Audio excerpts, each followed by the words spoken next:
The morning Elaine Carver thought she could bulldoze my legacy for her private lakefront fantasy was the morning she handed me a $120,000 waterfront masterpiece, her smug entitlement collapsing into a spectacular crash. Picture this, 7:03 a.m., a crisp Wisconsin dawn painting Cedarview Lake gold, my coffee steaming as I savor the quiet, when a chainsaw's scream shatters the peace, followed by the sickening crack of oak splitting apart, each splinter a dagger through my heart. I rush outside to see Elaine, Willow Grove Estates HOA president, directing a demolition crew to tear down the fence my late wife Clara and I built, her frail hands steadying each board in her final summer, whispering, "Something to keep us here forever." Elaine's power suit is pristine, her smile venomous as she claims public lake access, while her crew carves a path straight to her private dock, sawdust and diesel choking the air, the stench of her ambition worse than both. She thought she was stealing my land, but this retired surveyor was about to turn her con into my sweetest victory, a $120,000 gift built on her own arrogance. What would you do if someone shredded your most precious keepsake for their convenience? This is the story of how I turned Elaine's land grab into a triumph that reshaped Willow Lane forever. I'm Nathan Brooks, a 60-year-old retired property surveyor, living in the lakefront cabin my parents left me on Cedarview Lake, Wisconsin, a sanctuary after losing Clara to leukemia 4 years ago. That oak fence was our last project, her weakened fingers tracing each board as I hammered, her voice soft. "Something permanent, Nathan, so we stay here forever." Then Elaine Carver bought the glass mansion across Willow Lane. A 47-year-old real estate lawyer with shark-dead eyes and a smile that could curdle milk, her sprawling estate costing more than most people's life savings, but lacking one thing: direct lake access. My modest cabin hugged the shore with a private dock, a prize Elaine coveted. Within 3 months, she clawed her way to HOA president, unleashing rules that turned our quiet neighborhood into a suburban prison. No boats in driveways, no garden beds over 15 inches, no Christmas lights past January 5th, her perfume sharp as her ambition trailing her like a warning. Then came the letter that lit the fuse, cream stationery with Willow Grove HOA letterhead, dripping with fake courtesy. "Mr. Brooks, your fence exceeds new height restrictions. Reduced to 4 feet within 30 days or face $600. Weekly fines. Non-negotiable. E. Carver, President." I called her that afternoon. "Elaine, this fence was approved 14 years ago." Her voice was syrupy venom. "Old rules are irrelevant, Nathan. We're modernizing. No grandfather clauses." My pulse spiked. That's not how property law works. It's how my HOA works. Comply or we seize assets. Have a lovely day. Click. The next morning, I caught her staring at my dock through binoculars from her balcony, her gaze locked like a missile, curtains snapping shut when she saw me watching. This wasn't about fence height. It was about my lakefront, and she wanted it. Days later, I returned from town to find orange spray paint slashing across my fence, Clara's rose garden, even her memorial bench, a note taped to my door. Surveying for public access improvements. Work begins Monday. Carver Property Solutions. Diesel fumes lingered from their equipment. Elaine wasn't just an HOA tyrant. She was running a con, and I was her target. She thought she'd cornered a grieving widower who'd crumble, but she didn't know I'd spent 30 years drawing property lines with surgical precision. The war was on. Monday hit like a wrecking ball, 7 a.m., chainsaws roaring as Elaine orchestrated her crew like a dictator in heels, barking, "Tear it down," at my fence, sawdust stinging my eyes. Diesel reek turning my coffee sour. They weren't just demolishing. They were building a stone pathway with LED lighting and manicured borders, a $90,000 project. "What's this?" I shouted from my porch. Elaine spun, her smile ablaze. "Public lake access, Nathan, for the community." I pointed to the path curving toward her mansion's gate. "Community access to your private dock?" She waved a folder. "Adverse possession laws. This land's been used by the HOA for years." She was claiming legal ownership of my property, but her path led straight to her backyard, not the public shore. That night, I dusted off my surveying gear, untouched since retirement, and pulled every document I owned. By 3 a.m., I found gold. The 1989 plat maps I'd helped survey as a young engineer showed my property extended to the lake's high water mark, confirmed by 30 years of tax records. Elaine's public access was on my land, and under Wisconsin law, any improvements she built on it would legally become mine. Her con was about to backfire into my biggest payday. The next morning, I faced her crew, still hacking at my fence. "Impressive project, Elaine," I said, holding a photo album of me maintaining the land for 14 years, gardening, fence repairs, inspections, proof adverse possession didn't apply. Her smile cracked. "I also called the city.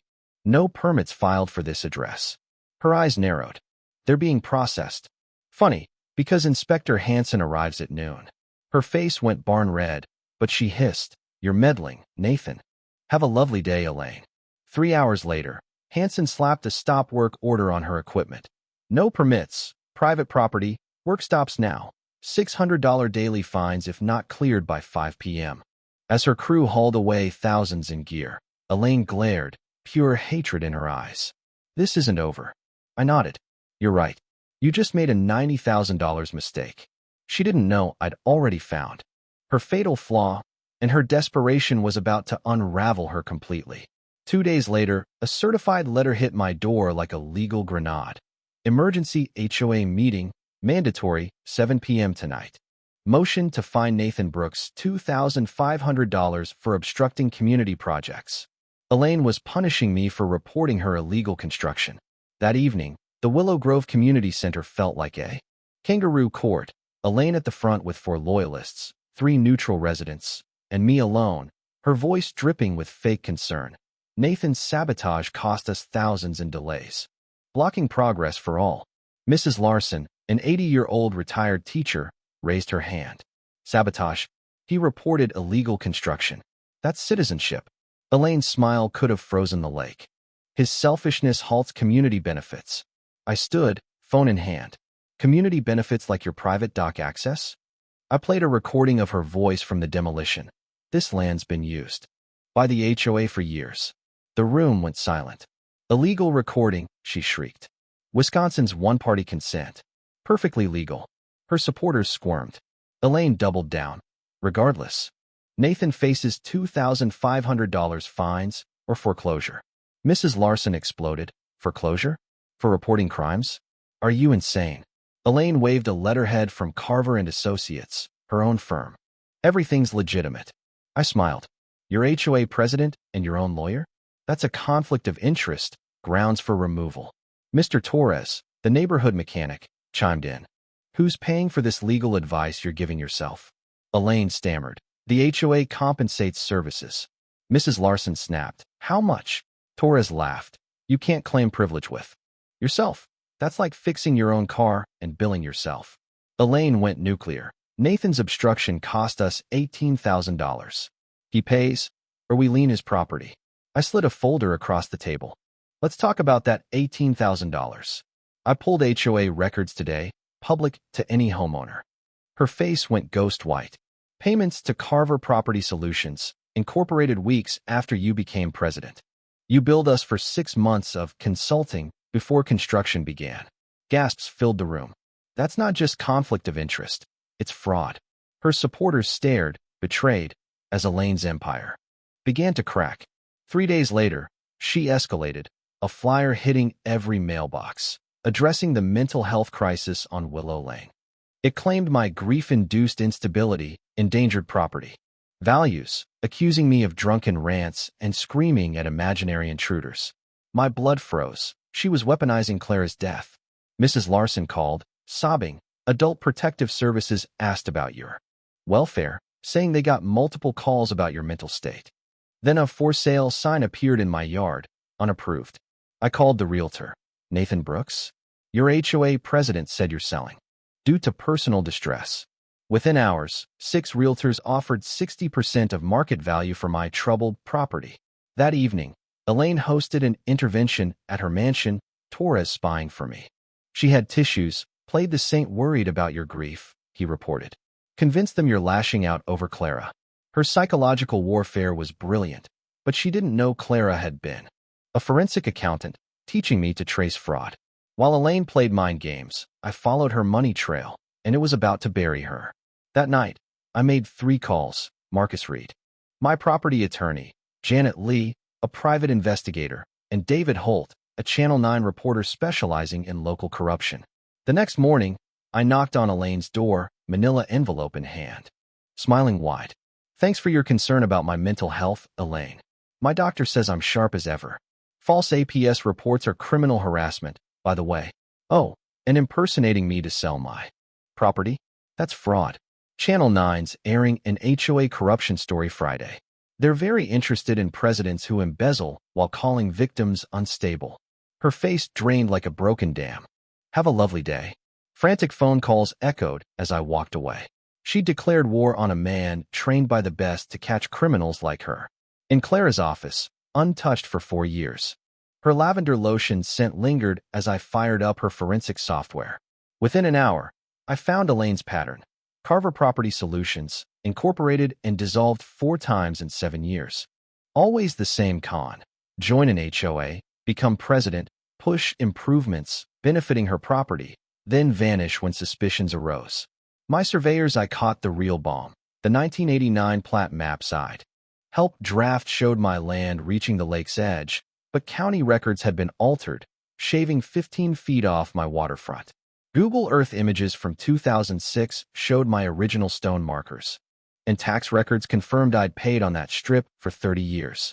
Elaine had built her $90,000 pathway on my land, legally mine under Wisconsin law. The kicker? Her mansion sat 20 feet onto community land, per her deed. The predator had built her palace on stolen ground while accusing me of violations. I whispered to Clara's photo. You just made me the richest man on Willow Lane. Her legacy was about to destroy a con artist. Elaine didn't stop. A day later, sirens woke me, 2 police cruisers, Officer Martinez at my door. Reports of threats against a neighbor, Mr. Brooks. Those are fake. I can prove my phone's location. Then Elaine appeared, disheveled, clutching tissues, voice trembling. I'm so scared, officer. He's unstable since reporting his violations. Into herself. That afternoon, Torres ran over. Elaine's at the community center, telling residents you're a danger, dismissing your claims as delusions. Janet recorded it all with a telephoto lens. Then, an hour before the meeting, Detective Morrison, County Fraud Division, called. Elaine claims you're tampering with property records. I laughed. Detective, her complaint's about to backfire. At the station, I laid out her empire. $50,000 embezzled, $90,000 in improvements on my land, and elder abuse scams. Morrison's smile was lethal. Elaine Carver and I need to talk. The Willow Grove meeting was a courtroom drama. Elaine at a table with a court reporter and security guards, her voice sanctimonious. Nathan's harassment threatens our community. Then Morrison walked in, badge gleaming, with Janet, David, and Channel 9's crew. Elaine went snow white. Mrs. Carver, your complaint triggered a fraud investigation. Into you. Torres stood. Phone out. I was her foreman. She knew the pathway was on Nathan's land, planned to claim it later. I recorded everything. Elaine snapped. You traitor. Morrison warned. Control yourself. David thrust his microphone. Elaine, comment on your scams in Minnesota, Iowa, and Ohio. Same company names. Her eyes widened. She hadn't expected her past traced. I don't know what you mean. We have forensics tying fake texts to your IP address, plus your false police report. Mrs. Larson stood. You tried to buy my house cheap, saying property values would tank if undesirables. State. That's elder abuse. The crowd roared as Morrison cuffed her. Elaine Carver, a.k.a. Donna Marie Ellis, you're under arrest for fraud, embezzlement, false reports, and racketeering. Elaine shrieked. This is a conspiracy. Nathan bribed them. But as handcuffs clicked, she spat. I'd have one if you didn't keep those damn maps. I leaned in. Never con a surveyor who knows exactly where the lines are. Applause erupted as America's HOA fugitive was led away. 6 months later, I sipped coffee from Clara's mug, the lake sparkling, my view enhanced by Elaine's $90,000 stone pathway, now legally mine. Donna Marie Ellis got 9 years in federal prison.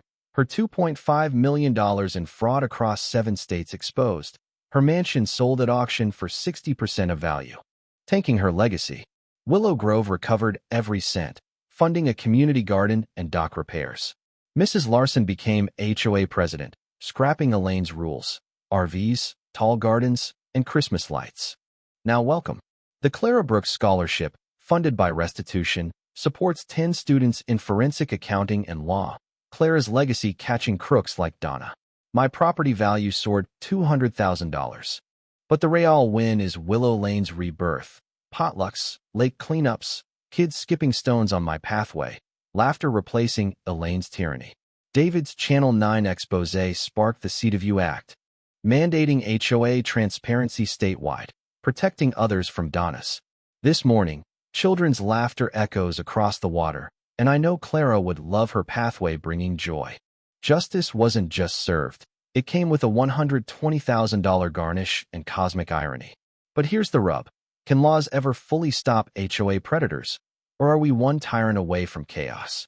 Drop your HOA horror stories below. Where are you watching from? Was Elaine's fall pure justice? Or does it expose a system ripe for abuse? Share your take, subscribe, and let's debate. Can communities truly protect themselves from power-hungry neighbors? Or are we all one bad rule away from a fight?